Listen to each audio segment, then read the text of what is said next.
बाबा रे, तर विष्ठा खाणाऱ्या डुकरासारखा होण्याची इच्छा करू नकोस.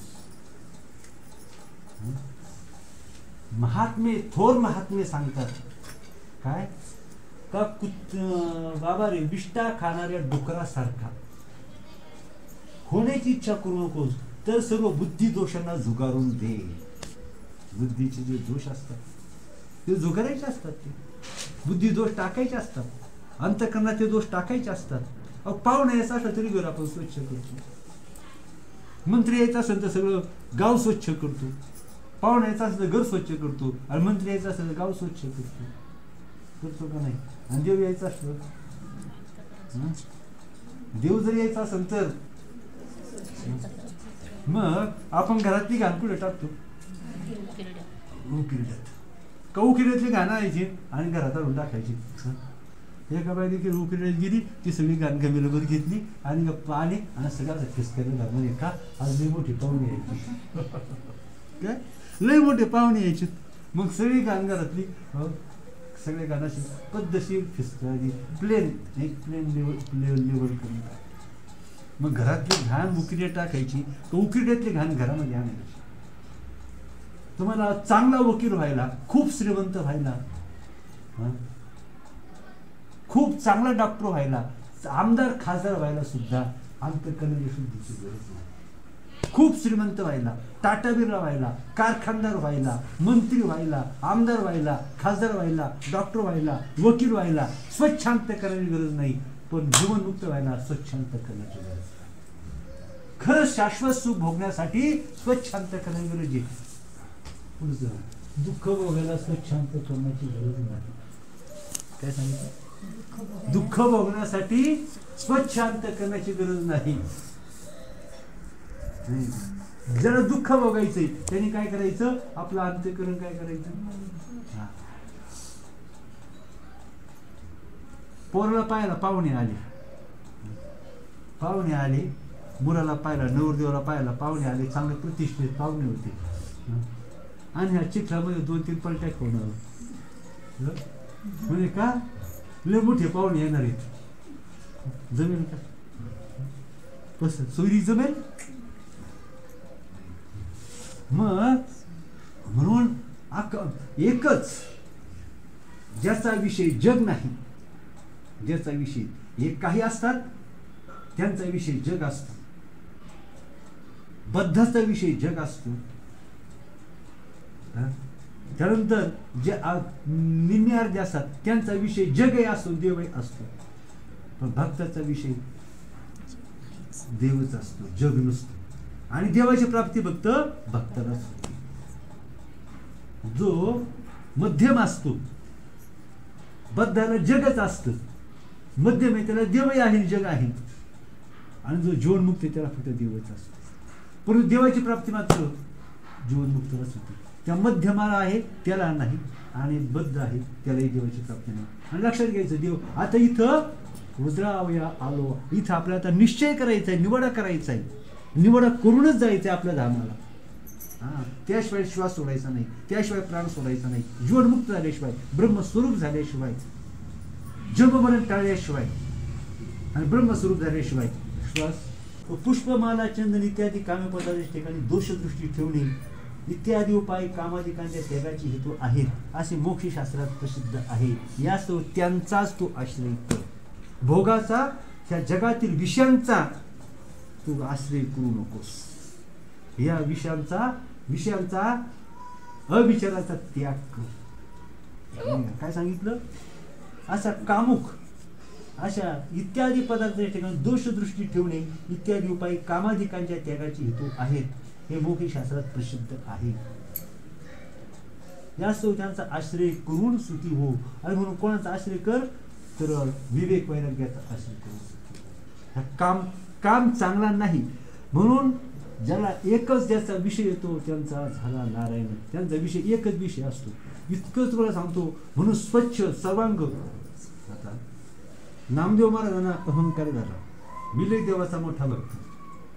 त्याची जिरवण्यासाठी देवाने काय केलं? नामदेवाला सांगितलं, जा रे चोखा महाराजांची हाडं घेऊन ये.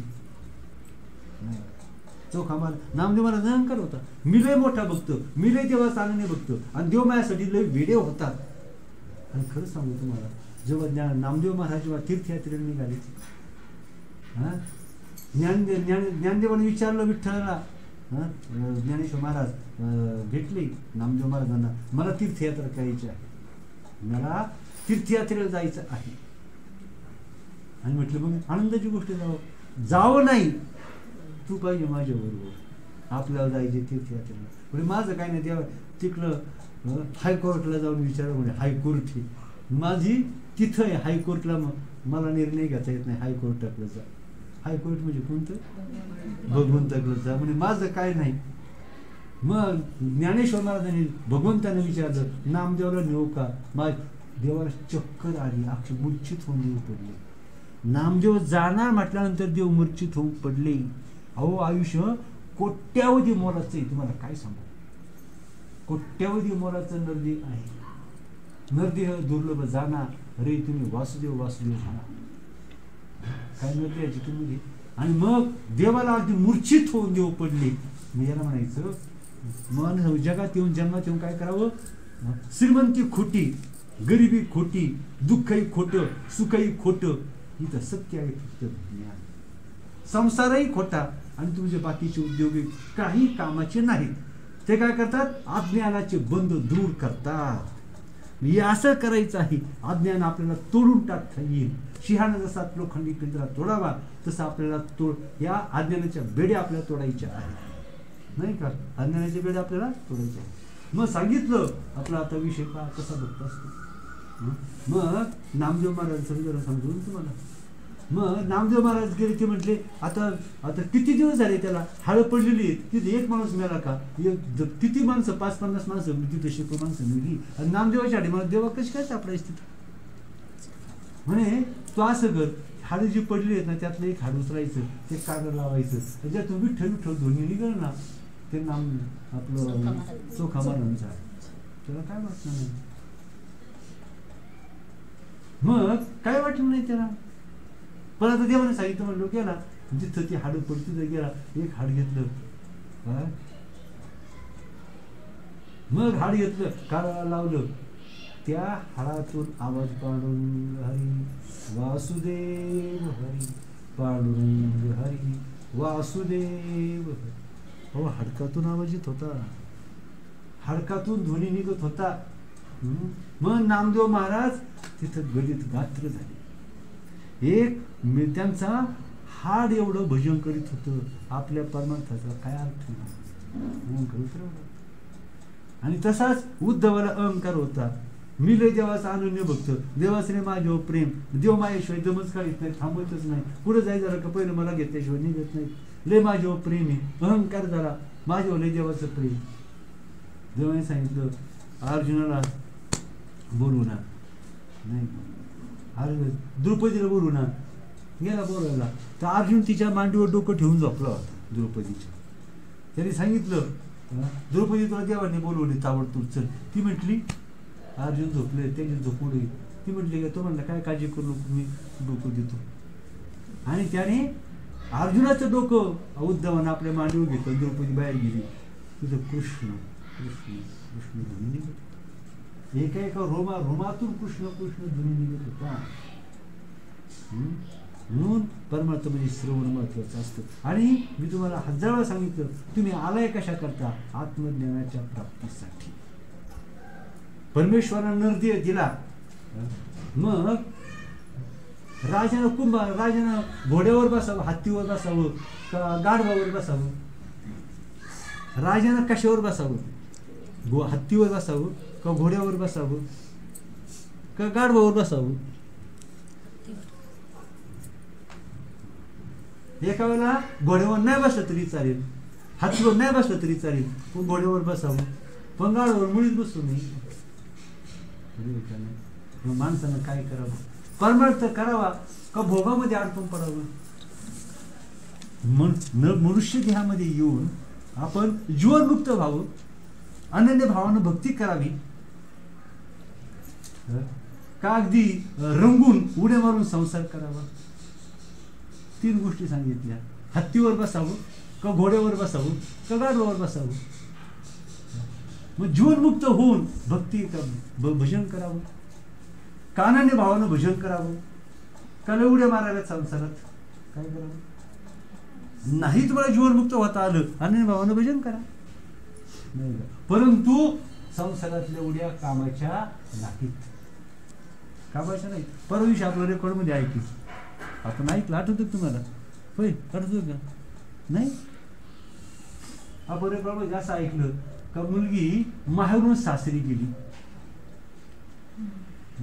मुलगी पळून का कुठे गेली? सासरी मुलगी होती म्हणजे कुठे गेली? गेली म्हणजे पळून गेली म्हणे. ती मुलगी पळून गेली. पळून कुठे गेली? माहेरला. आता मुलगी सासरून माहेरला गेली तेव्हा म्हणतात पळून, न विचारता गेली, गुपचूप गेली, तिला काय म्हणतात? पळून गेली. पण मुलगी माहेरून सासरला गुपचूप गेली, तिला म्हणतात का ती सासरा पळून गेली? पळून गेली म्हणतात नाही का?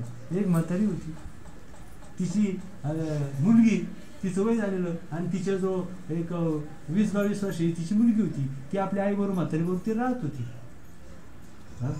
एका वस्तीवर ती राहत होती. एक वस्तीवर पाहुणा आला.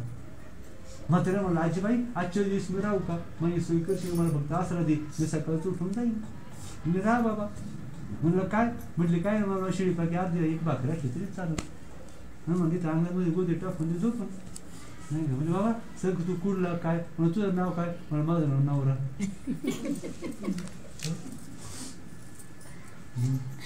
म्हटली तुझं नाव काय? म्हणलं माझं नाव नवरा आहे. म्हणून म्हटलं बाबा असं कसं ते? म्हणलं काय? म्हणलं आजी हे लोकच असे काय नाव ठेवते मला सांगते येत नाही, अख्खं गाव मला नवरा म्हणते. मग सकाळी पाहती तर पोरीचं गोळी तपास लागली माझी पोर नेली, पोर गेली, कोणावर गेली? तिच्या नवऱ्याबरोबर गेली. मग तुझं काय बिघडलं? म्हातारी ती तिच्या नवऱ्याबरोबर गेली, तुझं काय बिघडलं? अहो ते तसं नाही म्हातारी, जा डोकं खाऊ म्हणे, पोर गेली म्हणे, नवऱ्याबरोबर गेली, लागली बोंबला चालली. कामच आहे का? म्हणून संसारातून काय करावं? परमार्थातून सटकला, संसारात अडकला, त्याला माहिती पळून गेली. खरे ना? आणि संसारातून निघाला आणि परमार्थ लागला, त्याला कोण नाव ठेवेल का? पण सासरून माहेरी जाते तिला लोक नाव ठेवतात, पळून जाते तिला नाव ठेवतात. परंतु माहेरून सासरी गेली तिला कोणी नाव ठेवतंय का? मग परमार्थातून घसरलेला संसारात पडतो त्याला लोक नाव ठेवतील. परंतु संसारात घसरलेला परमार्थात आला त्याला कोणी नाव ठेवेल का?